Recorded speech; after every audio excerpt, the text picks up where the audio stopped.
आज संपूर्ण महाराष्ट्रामध्ये पक्षप्रमुखांनी शेतकऱ्यासाठी एक आंदोलन पुकारलं। हुंबार्ड त्या आंदोलनाचं नाव आहे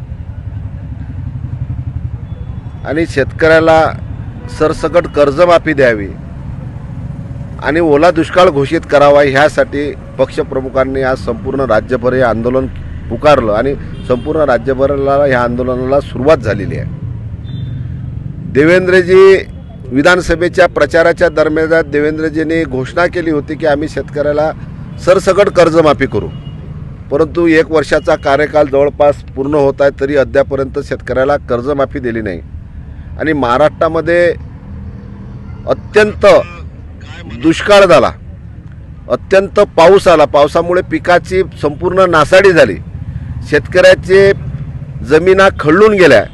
अशा परिस्थितीमध्ये ओला दुष्काळ करायला पाहिजे तर देवेंद्रजी सांगतात ओला दुष्काळ करण्याची कुठे अशी कायद्यात तरतूदच नाही।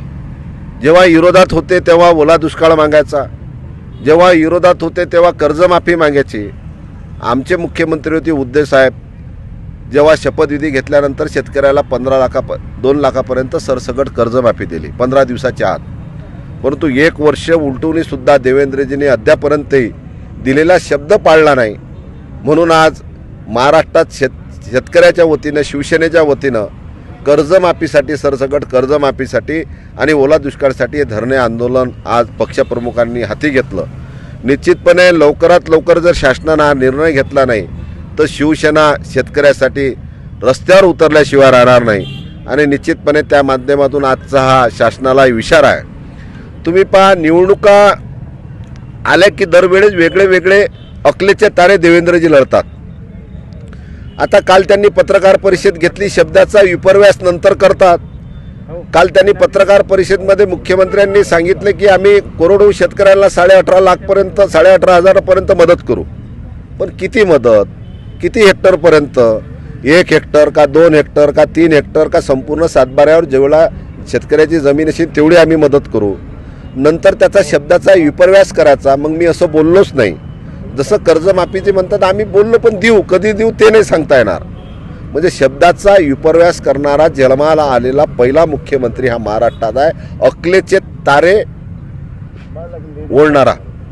तुम्ही पहा, विधानसभेच्या निवडणुकीच्या वेळेस हिंदू मुस्लिम फक्त चालायचं। आता जिल्हा परिषदच्या निवडणुका आल्या, आता प्रत्येक गावागावात जातीवाद निर्माण करणारा पहिला मुख्यमंत्री महाराष्ट्रातला पहिला मुख्यमंत्री आहे। त्यांनी गावागावात जातीमध्ये तेढ निर्माण केलं।